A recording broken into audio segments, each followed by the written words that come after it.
Ela segurava o giz de cera vermelho com tanta força que os dedos chegavam a tremer. No canto abafado de uma padaria em Gramado, enquanto o cheiro de pão quente dominava o ar e a mãe corria entre fornadas, a pequena Elisa escrevia a carta que mudaria 3 vidas para sempre. O som do vento batendo na porta de madeira contrastava com a concentração absoluta da menina, que desenhava cada letra como se gravasse um segredo no próprio coração. Naquele pedaço de papel enrugado havia um pedido tão simples e tão impossível que ninguém, absolutamente ninguém, estava preparado para encontrar. Uma criança de 7 anos não deveria saber colocar tanta dor em tão poucas palavras. Do outro lado da parede, na empresa vizinha, a rotina corporativa seguia seu ritmo frio e polido. Reuniões, relatórios, metas. Nada ali tinha espaço para milagres. Nada ali estava pronto para receber uma carta escrita com giz infantil endereçada ao Papai Noel do escritório de canto. E, no entanto, foi exatamente o que aconteceu. Uma carta colocada na caixa errada por mãos pequenas atravessou o mundo silencioso da pobreza e bateu com força no vidro blindado da solidão de um homem que não acreditava mais em recomeços. A história começa neste encontro improvável. Uma menina com frio nos pés, uma mãe que escondia lágrimas atrás de uma pia de louças e um CEO viúvo que havia enterrado o próprio futuro 3 anos antes. Quando ele abre o envelope e lê em voz baixa o pedido de Elisa, algo dentro dele se parte. Ou talvez se abra. Uma frase curta, escrita com caligrafia infantil, acende a primeira fagulha de um caminho que ninguém esperava percorrer. Um caminho que liga um quartinho apertado aos fundos de uma padaria a uma casa silenciosa demais para um só coração. Prepare-se, porque nada aqui acontece por acaso. Cada detalhe que você verá a seguir, o giz vermelho, a neve caindo sobre Gramado, o suéter escondido no fundo de uma gaveta, o silêncio desconfortável de uma mãe desconfiada e o olhar de um homem que tenta se lembrar de como se respira sem dor. Tudo isso faz parte de um enigma emocional que só se revela completamente nos minutos finais. Não é apenas sobre uma carta. Não é apenas sobre Natal. É sobre o tipo de encontro que só acontece quando o destino decide brincar de rearrumar vidas. E antes de continuar, aqui vai um aviso importante. O final dessa história traz algo tão improvável, tão inesperado e tão delicado que muitos espectadores voltam para assistir de novo só para conferir se realmente viram o que pensaram ter visto. Porque o que começa como um pedido inocente se transforma em algo que ultrapassa qualquer definição simples de bondade, caridade ou coincidência. A verdadeira reviravolta só aparece quando tudo parece perdido. Então fique comigo até o último minuto. Você vai entender por que aquela carta, escrita com a língua de fora e com a esperança balançando nos cílios de uma menina, se tornou o principal ingrediente do milagre que ninguém estava esperando. A padaria de Clara parecia respirar junto com a cidade naquela véspera gelada de Natal. O vento soprava neve fina, empurrando-a pelas frestas da porta e deixando o chão manchado de pequenos pontos brancos que derretiam rápido demais. Lá dentro, o calor do forno tentava competir com o ritmo frenético das encomendas. Formavam-se filas, risos apressados, sacolas de presentes, casacos pesados, cheiro de canela, café forte e pão recém-saído da chapa. Mas havia um canto onde nada disso chegava por completo, um corredor estreito que dava para o quartinho onde Clara e Elisa viviam. Ali, o ar era mais frio, mais silencioso, e parecia carregar uma espécie de cansaço antigo. Elisa, com os cabelos loiros presos num rabo meio torto, escapava para esse canto sempre que a mãe se distraía com a próxima fornada. Sentava-se no chão com as pernas cruzadas, apoiava a carta sobre uma caixa de farinha, com a ponta da língua entre os dentes, continuava seu rabisco. Não pedia brinquedos, nem doces, e nada que lembrasse os pedidos comuns das outras crianças. Seu desejo era outro, muito mais urgente. De tempos em tempos, ela erguia os olhos e espiava pela pequena janela que dava para o pátio externo. Ali havia tal caixa de correspondências da empresa ao lado, um prédio moderno, janelas espelhadas, homens de terno entrando e saindo como se carregassem o peso do mundo dentro das pastas. Clara mal tinha tempo para respirar. Entre tirar pães do forno, atender clientes e limpar o balcão, ela só conseguia lançar olhares rápidos para a filha. Cada olhar trazia a mesma mistura, orgulho e culpa. Orgulho por Elisa ser tão doce apesar de tudo. Culpa por não poder oferecer mais, por depender daquele quartinho que mais parecia um depósito adaptado. Quando chegava a noite, Clara aquecia a água no fogão para encher uma bacia, esfregava as mãos calejadas e contava moedas antes de dormir. Nunca chorava na frente da filha. Ou pelo menos tentava. A manhã seguinte trouxe não só mais frio, mas também um momento decisivo. Elisa, embrulhada em um casaco de lã fina demais para o inverno rigoroso de Gramado, caminhou devagar até a caixa de correspondências vizinha. O movimento da padaria estava especialmente intenso, e ninguém reparou na pequena figura loira atravessando o pátio com a carta dobrada nas mãos. A menina se esticou na ponta dos pés, abriu a portinha metálica e deixou o envelope cair com um pequeno suspiro de coragem. Voltou correndo para dentro, sem imaginar que aquele gesto simples acenderia uma série de acontecimentos que mudariam tudo. Enquanto isso, no prédio ao lado, o clima era completamente diferente. As janelas fumê escondiam um chefe sempre pontual, sempre sério, sempre distante, Gustavo Alride. O homem que supervisionava números, planejamentos e expansões era também o homem que carregava no peito um silêncio mais pesado que qualquer relatório. 3 anos haviam passado desde que perdera a Ana, e ainda assim ele evitava fotos, datas comemorativas, lembranças. Preferia a rotina previsível, a mesa arrumada, a xícara de café sempre cheia. A dor permanecia, mas ele a mantinha trancada sob camadas e mais camadas de racionalidade. Numa reunião com sua equipe, pilhas de contratos ocupavam a mesa central. Lúcia, assistente de longa data, falava sobre indicadores quando algo completamente deslocado apareceu entre as pastas. Um envelope pequeno, amassado, com letras coloridas. Gustavo franziu o senho. Alguém o entregou dizendo que tinha sido encontrado na caixa de correspondências junto com os documentos da manhã. Ele abriu sem entender, esperando algum bilhete informal ou mensagem perdida entre setores. Mas o que saiu dali foi uma folha rabiscada com giz de cera vermelho, azul e verde. Ele começou a ler em silêncio. Depois em voz baixa. Depois parou, incapaz de continuar. A sala ficou quieta. Lúcia o observava com sobrancelhas erguidas, percebendo que havia algo profundamente errado ou profundamente certo naquela carta. As palavras eram tão inocentes que feriam. Tão puras que desmontavam qualquer blindagem emocional. Era o pedido de uma criança pedindo calor, pedindo descanso para a mãe, pedindo que alguém cuidasse delas por apenas um dia. Um pedido pequeno demais para quem vive uma vida comum, grande demais para quem vive no limite. A partir dali, o conflito estava plantado. O mundo de Elisa e Clara, marcado por improviso e esforço, encostava pela primeira vez no mundo de Gustavo, marcado por silêncio e memórias que ainda sangravam. Ele não conseguia tirar a carta da cabeça. Por que aquela menina escrevera aquilo? Por que tinha colocado na caixa errada? E por que, depois de 3 anos sem permitir que nada o tocasse de verdade, justamente aquelas palavras infantis atravessavam sua armadura? Enquanto Clara seguia sua rotina pesada sem imaginar o que estava por vir, Gustavo já tomava a primeira decisão impulsiva que tinha feito em anos. Descobrir quem eram as duas e por que aquela carta parecia falar diretamente com a parte dele que mais tentava esquecer. O encontro dos 3 estava prestes a acontecer, e nenhum deles tinha a menor ideia de que o simples erro de uma criança abriria portas que nenhum adulto teria coragem de abrir sozinho. Gustavo nunca gostou de falar sobre o passado. Para a maioria das pessoas ao seu redor, ele era o CEO impecável, dono de uma postura tranquila e previsível, alguém que respirava comedimento. Mas essa imagem era apenas a superfície. Dentro dele havia um vazio tão profundo que nem o tempo, nem o trabalho, nem as rotinas cuidadosamente controladas conseguiam preencher. Seu passado estava guardado em camadas tão bem protegidas que poucos sequer suspeitavam do que dormia ali. Lembranças que começavam com risos e terminavam com silêncio. Antes da dor, existiu luz. Ana era essa luz. Os dois haviam se conhecido ainda jovens, em uma viagem de voluntariado, e desde a primeira conversa parecia que o mundo se encaixava quando ela ria.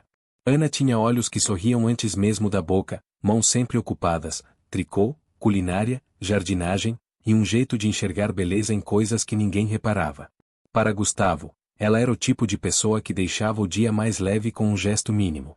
A casa dele sempre teve cheiro de bolo, música baixa e plantas que ele não sabia cuidar, mas que ela insistia em cultivar. O sonho de ter um filho veio cedo, mas o tempo foi passando sem que conseguissem. Depois de uma longa jornada de tentativas e frustrações, decidiram pela adoção. E foi assim que encontraram uma menina no abrigo da cidade, uma garotinha loira de sorriso tímido que, nas palavras de Ana, parecia carregar o céu no olhar. A papelada estava quase pronta quando o diagnóstico caiu como tempestade em céu limpo. Ana recebeu a notícia do câncer com a calma de quem entende que a vida é frágil, mas Gustavo nunca esqueceu o som exato que seu próprio mundo fez ao desmoronar. Os meses seguintes se misturaram em lembranças fragmentadas. O hospital com cheiro de desinfetante. As noites longas segurando a mão dela. As tentativas desesperadas de sorrir quando ela dizia que ficaria tudo bem, mesmo quando ambos sabiam que não ficaria. Ana continuava tricotando nos intervalos das consultas, dizia que precisava manter as mãos ocupadas para a alma não murchar. Foi assim que começou a fazer o suéter amarelo. Um suéter pequeno, delicado, destinado à menina que eles quase adotaram.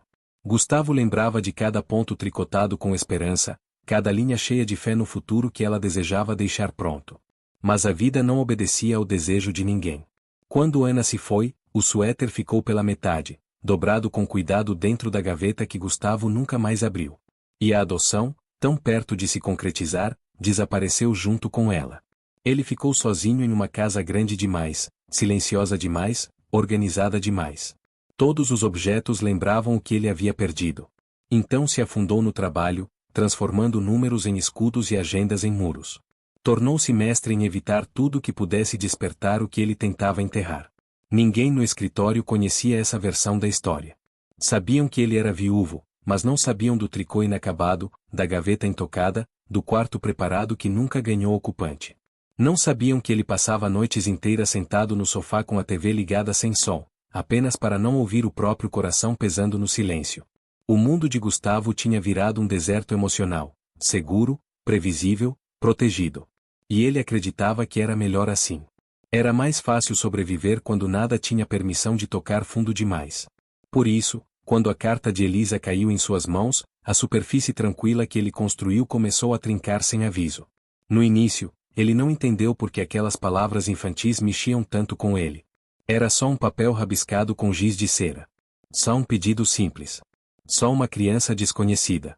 Mas havia algo na forma como Elisa descrevia a tristeza da mãe, algo na doçura desprotegida das frases, que se pareciam demais com as memórias que Gustavo se esforçava para não reviver.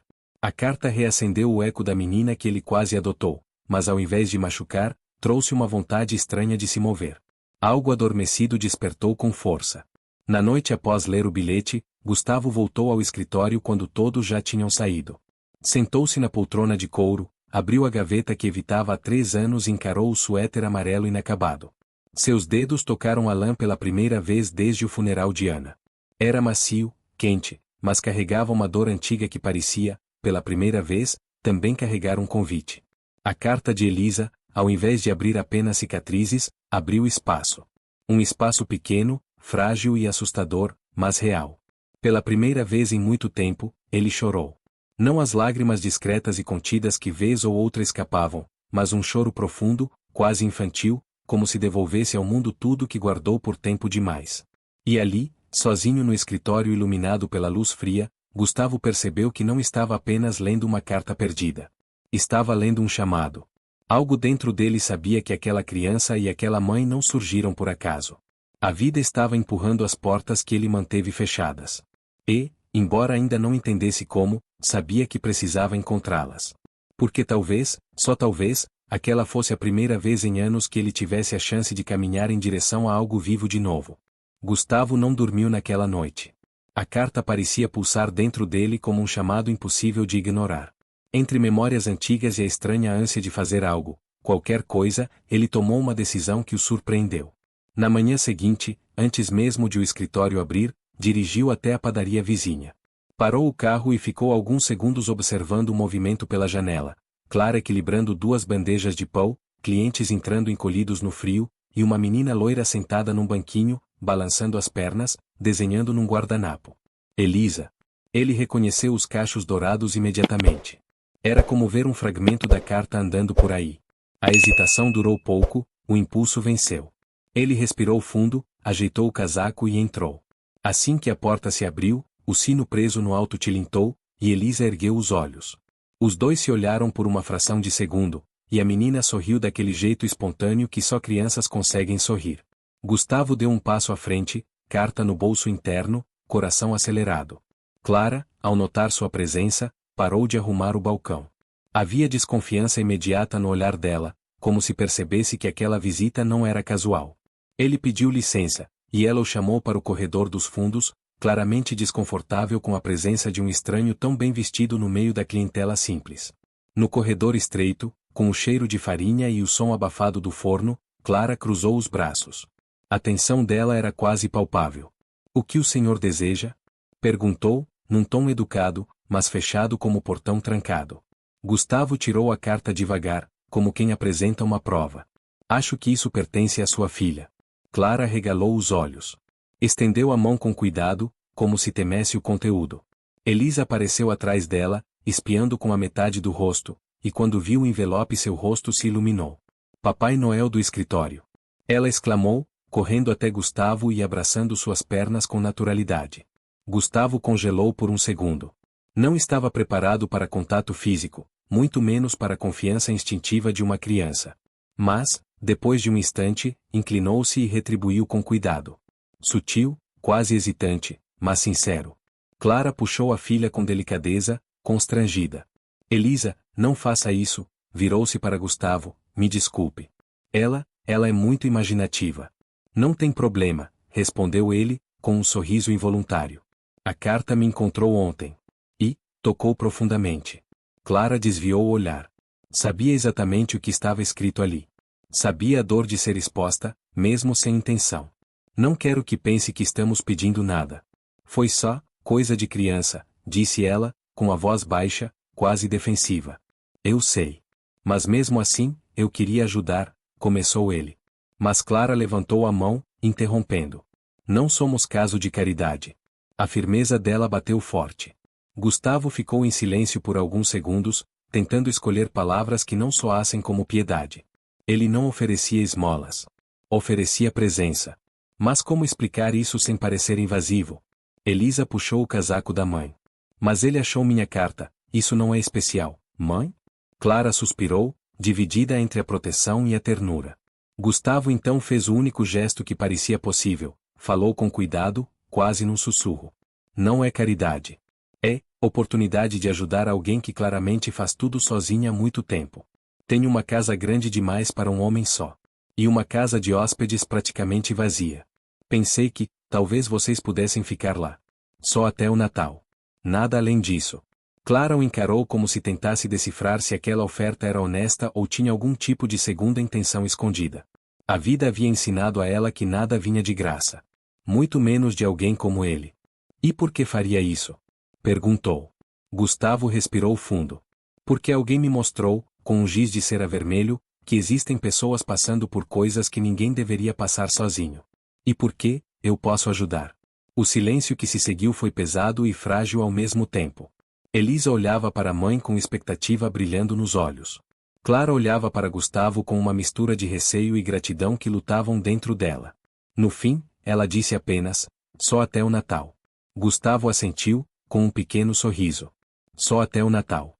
Quando saíram da padaria para pegar as poucas malas, Elisa caminhava saltitando entre os dois, orgulhosa como se tivesse acabado de oficializar um pacto secreto. Clara ainda mantinha os ombros tensos, mas pela primeira vez em muito tempo sentia algo parecido com descanso se aproximando. E Gustavo, ao abrir a porta do carro para elas, percebeu que seu mundo silencioso acabava de ganhar dois novos sons. A respiração esperançosa de uma menina e o passo cauteloso de uma mulher que, sem perceber, já começava a entrar na vida dele muito mais profundamente do que qualquer de seus cálculos tinha previsto. Os primeiros dias na casa de hóspedes pareciam estranhos para todos, como se três mundos diferentes tentassem se encaixar dentro de um mesmo silêncio. Clara caminhava com cuidado pelos corredores amplos, sempre com a sensação de que poderia deixar algo fora do lugar. Elisa, ao contrário, descobria tudo com o entusiasmo de quem finalmente podia ser criança sem pedir permissão.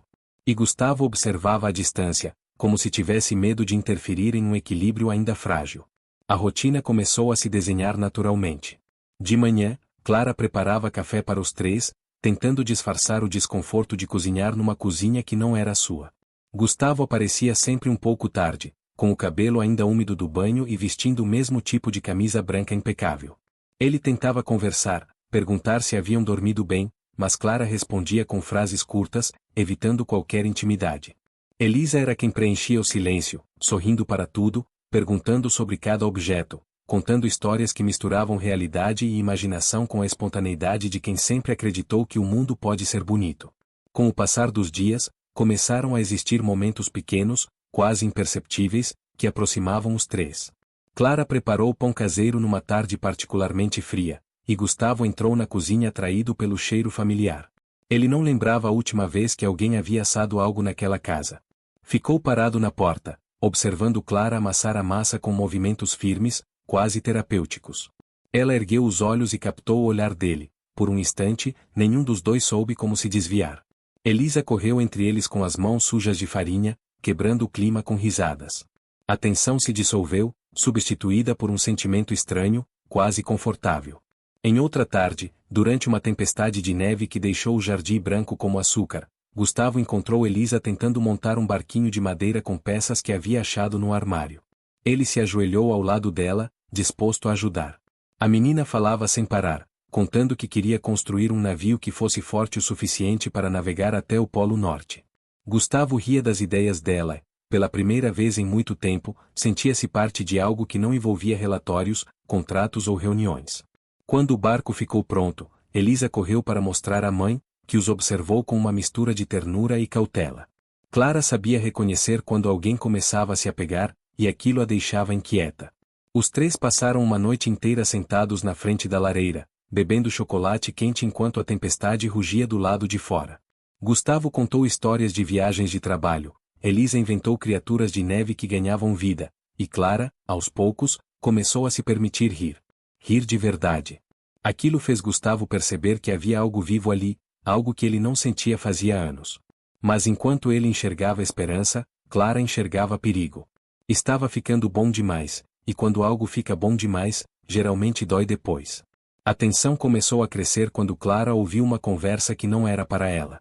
Numa manhã, desceu as escadas para devolver uma toalha recém-lavada, ao passar pelo corredor próximo ao escritório, ouviu Gustavo falando ao telefone. Era Lúcia.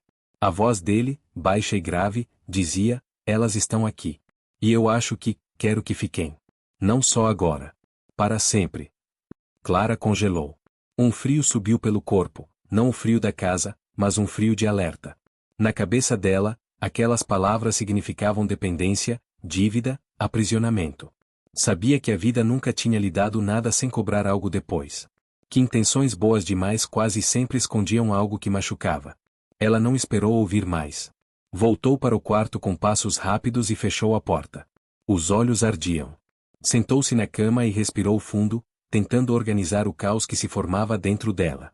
Elisa entrou correndo, animada com algum desenho novo que havia feito, mas parou ao ver o rosto da mãe. "Mãe, você está chorando?" Clara forçou um sorriso, enxugando as lágrimas com pressa. "Não, meu amor. É só cansaço." Mas não era cansaço. Era medo. Medo de entregar o coração e perdê-lo de novo. Medo de dar à filha uma sensação de lar e depois arrancá-la dali. Medo de depender de alguém que ela mal conhecia, por mais gentil que parecesse. Naquela noite, quando todos já dormiam, Clara se sentou à mesa da pequena sala da casa de hóspedes com um pedaço de papel simples e escreveu uma carta curta, dolorosa e honesta. Agradecia pela hospitalidade, mas avisava que partiriam ao amanhecer. Não queria causar problemas. Não queria confusões. Não queria mal-entendidos. Apenas partir antes que algo pior acontecesse. Ela dobrou a carta com mãos trêmulas, colocou-a sobre a mesa, em silêncio, começou a arrumar as poucas malas enquanto Elisa dormia profundamente, sem saber que o breve lar que havia encontrado estava prestes a desaparecer. A tempestade lá fora diminuía. A tempestade dentro de Clara só aumentava. O começo do adeus já estava escrito, e ninguém, nem mesmo Gustavo, fazia ideia do que estava prestes a acontecer. Gustavo acordou antes do sol naquele dia. Algo nele estava inquieto desde a conversa da noite anterior com Lúcia. Talvez fosse a forma como havia dito para sempre, talvez fosse apenas o medo de que Clara interpretasse mal seus sentimentos ainda confusos, ou talvez fosse a simples necessidade de garantir que tudo estivesse bem. Ele desceu as escadas devagar, preparando-se para chamar as duas para o café, mas logo percebeu que algo estava errado. A porta da casa de hóspedes estava entreaberta. A mala pequena de Elisa já estava no chão do corredor. E sobre a mesa, havia um envelope branco. O coração dele disparou. Abriu a carta com as mãos trêmulas. As palavras de Clara eram curtas, educadas e dolorosamente formais. Agradecia, explicava que não podiam continuar ali, que estavam indo embora antes do amanhecer e que não queria causar transtornos. Nenhum parágrafo dizia o verdadeiro motivo, mas todos gritavam: medo, distância, desconfiança.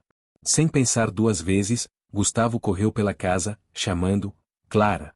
Elisa! Esperem! A porta dos fundos bateu com o vento, e ele viu as duas caminhando apressadas pela neve, a mala maior balançando na mão de Clara. A imagem perfurou seu peito como uma lembrança antiga demais. Era o mesmo tipo de afastamento silencioso que ele sentiu quando a vida levou Ana embora. Só que desta vez, ele ainda podia correr. Ainda podia impedir. Clara! Ele gritou de novo, e a voz ecoou pelo quintal branco. Clara parou. Virou-se devagar. O rosto dela estava tenso, marcado pela tristeza que tentava esconder de Elisa. Gustavo alcançou as duas, respirando rápido pelo frio e pelo medo de perdê-las de um jeito que nem conseguia explicar. Você não pode simplesmente ir embora, disse ele, ainda ofegante. Clara apertou a alça da mala. Eu agradeço por tudo, mas isso aqui não é nosso lugar. Não quero criar dependências. Não quero me enganar achando que existe uma história onde talvez só exista bondade temporária. Gustavo balançou a cabeça, desesperado pela primeira vez em anos. Não é temporário. Não era isso que eu quis dizer. Eu ouvi você, respondeu ela, com a voz embargada. Você disse que queria a gente aqui para sempre. Eu nem sei o que isso significa. Eu não sei o que você espera de mim. As palavras bateram nele como neve gelada. Gustavo fechou os olhos por um instante, buscando coragem onde antes só havia evitamento. E então tomou a decisão que mudaria tudo. Venham comigo, disse, com uma firmeza calma. Eu preciso mostrar algo. Por favor. Clara hesitou. Mas havia algo no tom dele que não era insistência, nem pressão. Era vulnerabilidade. Algo raro. Algo que ela reconhecia porque carregava também. Ela assentiu devagar. A estrada até o cemitério foi silenciosa. Elisa dormiu no banco traseiro, e Clara olhava pela janela, tentando entender para onde aquela situação as levava. Quando chegaram, o céu estava cinza, pesado, e uma camada fina de neve cobria as lápides. Clara sentiu um arrepio correr pela espinha. Gustavo abriu a porta do carro e caminhou alguns passos à frente, parando diante de uma lápide simples, elegante. Ana Urride. Clara entendeu imediatamente. Gustavo respirou fundo, e o ar frio tornou suas palavras ainda mais transparentes. Ela foi o amor da minha vida, disse ele, olhando para a lápide como quem fala com alguém ainda presente. E eu vivi preso a esse amor por muito tempo. Tanto tempo que achei que nunca mais seria capaz de sentir algo diferente. Ou algo novo. Clara não disse nada. Não sabia se devia se aproximar, se devia se afastar, se devia pedir desculpas por estar ali. Gustavo continuou, mas quando você chegou aqui, quando Elisa entrou naquela casa, algo mudou. Não porque você parece ela. Não porque sua filha me lembra que eu quase adotei. Nada disso. Ele virou-se para Clara, os olhos firmes e vulneráveis ao mesmo tempo. Eu amo você porque você é você. Não porque substitui alguém. Mas porque trouxe vida para um lugar que estava completamente morto dentro de mim. Clara levou a mão à boca, surpresa, quase sem ar. Ele deu mais um passo em sua direção. E eu não quero vocês na minha casa apenas por bondade. Quero porque vocês são família. A família que eu escolhi. A família que eu quero construir. Mas não quero que isso pareça obrigação. Quero que você escolha também.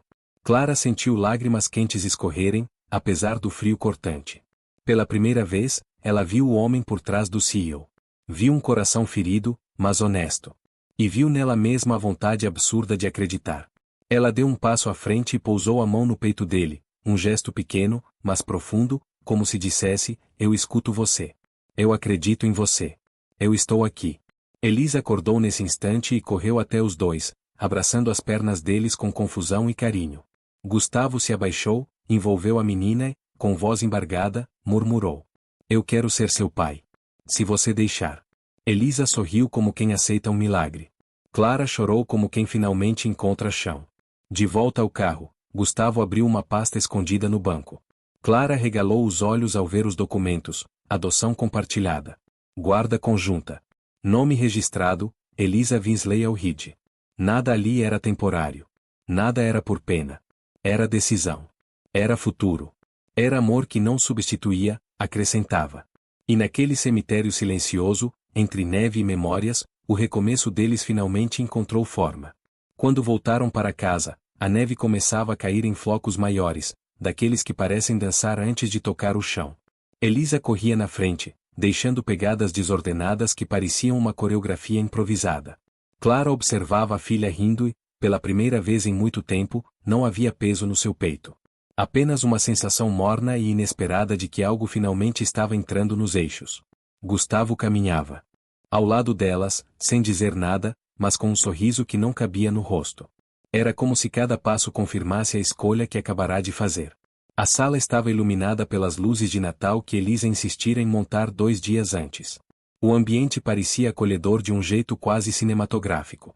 Quando todos se acomodaram, Elisa pegou a pasta com os documentos e colocou no colo de Gustavo, como se confirmasse que aquele momento não tinha sido um sonho. Ele riu, ajeitou os papéis e disse: "Está vendo, Elisa? Agora vai ser oficial." Mas antes, ele fez uma pausa dramática, olhou para Clara e completou: "Preciso que vocês duas saibam que eu não faço ideia de como ser pai de verdade. Mas prometo aprender. Com vocês."